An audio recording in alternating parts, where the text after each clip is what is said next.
Hello guys, have you all? Welcome back to our channel. జనరల్గా మన daily లైఫ్లో మనం చాలా రకాల వర్డ్స్ అండ్ సెంటెన్సెస్ అనేవి యూజ్ చేస్తూ ఉంటాం కదా. సో అలాంటి వర్డ్స్ అండ్ సెంటెన్సెస్లో నుంచి నేను కొన్ని వర్డ్స్ తీసుకొని వాటికి సంబంధించిన కొన్ని ఎగ్జాంపుల్ సెంటెన్సెస్ అనేవి మీకు క్లియర్గా చెప్తాను. మీరైతే ఈ వీడియోని స్కిప్ చేయకుండా ఎండ్ వరకు చూడడానికి ప్రయత్నించండి. అలాంటి వీడియోస్ నా ఛానల్లో చాలానే ఉన్నాయి, వాటిని కూడా ఒకసారి మీరు ప్లేలిస్ట్లోకి వెళ్ళి చూసేయండి. మీకు ఏమైనా డౌట్స్ ఉంటే డిస్క్రిప్షన్లో నా ఇన్స్టాగ్రామ్ ఐడి అనేది లింక్ ఇచ్చున్నాను, ఒకసారి చెక్ చేయండి. మరెందుకు ఆలస్యం, let's go to the topic. First word అవకాశం ఉంది అనేదాన్ని మనం ఇంగ్లీష్లో లైక్లీ అయినా అనొచ్చు, లేదా పాసిబిలిటీ అన్నా కూడా అవకాశం అనే మీనింగే వస్తుందన్నమాట. సో అవకాశం అనే వర్డ్ని తీసుకొని మనం కొన్ని ఎగ్జాంపుల్స్ అనేవి చూద్దాం. ఫస్ట్ సెంటెన్స్ చూడండి, వర్షం పడే అవకాశం ఉంది అంటే కాసేపట్లో వర్షం పడవచ్చు, పడే అవకాశం ఉంది అని ఇలా అంటూ ఉంటారు కదా. సో దీన్ని మనం ఇంగ్లీష్లో ఎలా చెప్పాలంటే it is likely to rain అంటే వర్షం పడే అవకాశం ఉంది అని. అదేవిధంగా నెక్స్ట్ సెంటెన్స్, వాళ్ళు ఇంటి దగ్గర ఉండే అవకాశం ఉంది అంటే వాళ్ళు మేబీ ఇంటి దగ్గర ఉండే అవకాశం ఉంది అని. దీన్ని ఇంగ్లీష్లో they are likely to be at home. They are అంటే వాళ్ళు, likely to be at home అంటే ఇంటి దగ్గర ఉండే అవకాశం ఉంది అని. అదేవిధంగా నెక్స్ట్ వన్, అతనికి జాబ్ వచ్చే అవకాశం ఉంది. అతనికి జాబ్ వచ్చే అవకాశం ఉంది అంటే మేబీ రావచ్చు అని. సో దీన్ని ఇంగ్లీష్లో he is likely to get the job అంటే జాబ్ వచ్చే అవకాశం ఉంది అని. అదేవిధంగా నెక్స్ట్ సెంటెన్స్, ఆమె అతనిని కలిసే అవకాశం ఉంది అని చెప్పాలనుకున్నప్పుడు she is likely to meet him. Meet అంటే కలవడం, మీట్ హిమ్ అంటే అతనిని కలవడం. షీ ఈస్ లైక్లీ టు అంటే ఆమెకి అవకాశం ఉంది అని.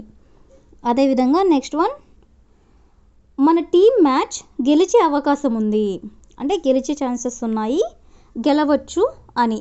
సో దీని ఇంగ్లీష్లో our team is likely to win the match. అవర్ టీమ్ అంటే మన team is likely to win the match అంటే మ్యాచ్ గెలిచే అవకాశం ఉంది అని. అదేవిధంగా నెక్స్ట్ సెంటెన్స్, నాకు ఫస్ట్ ర్యాంక్ వచ్చే అవకాశం ఉంది అని చెప్పాలనుకున్నప్పుడు I am likely to get first rank. అంటే నాకు అవకాశం ఉంది. ఏం అవకాశం ఉంది అంటే first rank. So to get first rank.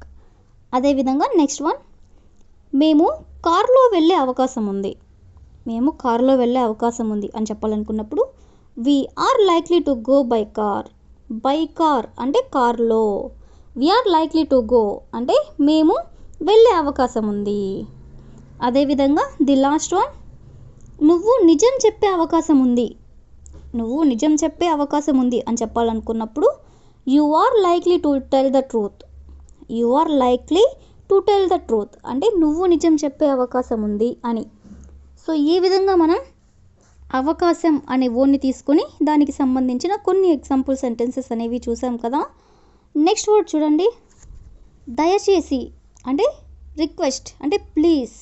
Would you please అంటే దయచేసి అంటే మనం ఎవరినైనా దయచేసి కొంచెం జరగండి, లేదా దయచేసి మీ దగ్గర పెన్ ఉంటే ఇవ్వండి, లేదా దయచేసి ఇక్కడ కూర్చోండి.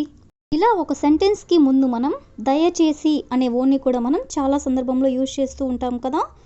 సో దయచేసి అనే వర్డ్ని తీసుకొని కొన్ని ఎగ్జాంపుల్ సెంటెన్సెస్ అనేవి చూద్దాం. సో ఫస్ట్ వన్, దయచేసి పక్కకి జరుగుతారా. ఎవరినైనా మనం ఇలా అడగాలనుకున్నప్పుడు వుడ్ యూ ప్లీజ్ మూవ్ అంటే దయచేసి, మూవ్ అసైడ్ అంటే పక్కకి, మూవ్ అంటే జరగండి. Would you please move aside అంటే దయచేసి పక్కకి జరుగుతారా. అదేవిధంగా నెక్స్ట్ సెంటెన్స్, దయచేసి నా సామాను గమనిస్తూ ఉంటారా అని అడగాలనుకున్నప్పుడు would you please keep an eye on my luggage. అంటే దయచేసి keep an eye on my luggage అంటే నా సామాన్ను గమనిస్తూ ఉంటారా అని. అదేవిధంగా నెక్స్ట్ సెంటెన్స్, దయచేసి మెల్లగా మాట్లాడతారా.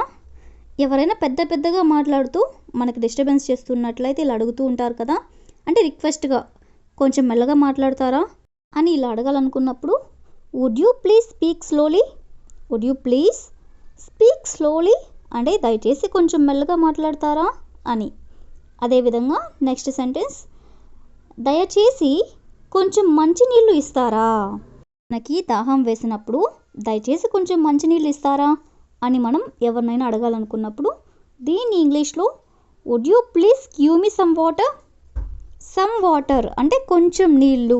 Would you please give me some water అంటే దయచేసి కొంచెం మంచినీళ్ళు ఇస్తారా అని.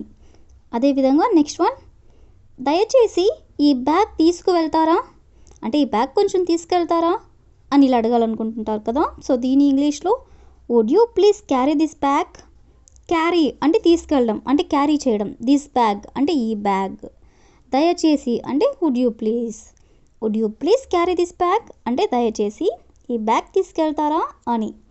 అదేవిధంగా నెక్స్ట్ వన్, దయచేసి కిటికీ మూసేస్తారా అంటే కొంచెం దయచేసి ఈ కిటికీలు మూసేస్తారా అని అడగాలనుకున్నప్పుడు would you please close the window, would you please close the window అంటే దయచేసి కిటికీ మూసేస్తారా.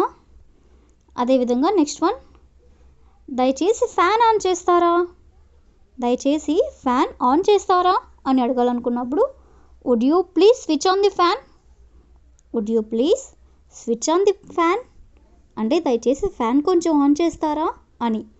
సో ఈ విధంగా మనం దయచేసి అనే వర్డ్ని తీసుకొని కొన్ని ఎగ్జాంపుల్స్ అనేవి చూసాం కదా. నెక్స్ట్ వర్డ్ చూడండి, తప్పనిసరి. తప్పనిసరి అంటే కంపల్షన్, కంపల్షన్ అంటే తప్పనిసరి. అంటే ఫర్ ఎగ్జాంపుల్, తప్పనిసరి నేను ఆమెని కలవాలి, తప్పనిసరిగా నేను అక్కడికి వెళ్ళాలి, లేదా తప్పనిసరిగా నేను ఆమెని ఒప్పించాలి. ఈ విధంగా తప్పనిసరి అనే వర్డ్ని కూడా మనం చాలా సందర్భంలో యూజ్ చేస్తూ ఉంటాం కదా. సో ఈ వర్డ్ని తీసుకొని కొన్ని ఎగ్జాంపుల్స్ అనేవి చూద్దాం. సో ఫస్ట్ ఎగ్జాంపుల్, మ్యాచ్ గెలవడం మనకి తప్పనిసరి, మ్యాచ్ గెలవడం మనకి తప్పనిసరి అని చెప్పాలనుకున్నప్పుడు it's our compulsion to win the match, it's our compulsion అంటే తప్పనిసరి, టు విన్ ద మ్యాచ్ అంటే మ్యాచ్ గెలవడం. అదేవిధంగా నెక్స్ట్ వన్, డిగ్రీ పూర్తి చేయడం వాళ్ళకి తప్పనిసరి అంటే వాళ్ళు ఖచ్చితంగా డిగ్రీ పూర్తి చేయాలి అని చెప్తుంటారు కదా. సో దీన్ని ఇంగ్లీష్లో it's their compulsion to complete their degree, it's their compulsion అంటే వాళ్ళకి తప్పనిసరి, to complete their degree, their degree అంటే వాళ్ళ డిగ్రీ.